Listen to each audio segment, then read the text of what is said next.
Global warming's relentless touch softened ancient glaciers, and from this watery grave, a legend of nightmare stirred. Its freedom was bought with a fisherman's accidental blood, a single drop in a meltwater pond that shattered an eons-old prison. The Wyvern, a creature of myth and terror, was reborn into the world, its first act a brutal feast upon the man who unwittingly released it. In the nearby town of Beaver Mills, life moved with the slow, predictable rhythm of a remote community. Here we find Jake, a man haunted by the ghost of his brother, his hands now shaping wood instead of steering a rig. Within the warm confines of a local diner, a tentative connection sparked between him and Claire, a waitress whose kindness offered a glimmer of light in his grief. Their quiet world was soon pierced by bizarre omens. A severed deer's head falling from a clear sky, strange gargantuan tracks in the forest, and the sudden violent disappearance of the arrogant doctor, David. The town's initial skepticism, embodied by a dismissive sheriff, crumbled into sheer terror when David's severed hand was discovered, a grisly token of the danger lurking in the woods. The Wyvern did not linger in the shadows.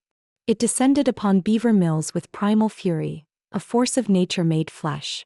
It severed power lines, plunging the town into darkness, and snatched lives with terrifying ease, killing Deputy Susie and the sheriff himself. The survivors, a battered cross-section of the town, found themselves barricaded inside the diner, their sanctuary becoming a fragile cage. As the beast's roars shook the walls, the hunter Hayes shared the old stories, tales of a hell-born dragon imprisoned by the god Odin in a mountain of ice, now unleashed upon a warming world. Trapped and isolated, this band of survivors realized no cavalry was coming. A rescue helicopter was swatted from the sky with contemptuous ease. Their desperation found a new focus with the shocking return of Dr. David, alive but broken.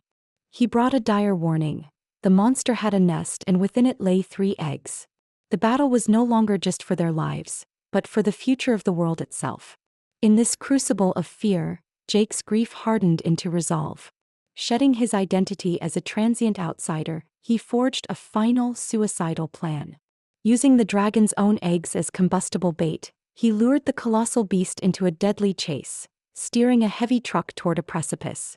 With seconds to spare, he leapt to safety, watching as the truck, the eggs, and the ancient wyvern plunged into the ravine below, consumed in a cleansing fire. From the ashes of the tragedy, a new beginning emerged. For Jake, the frozen landscape that once held only pain now offered a future.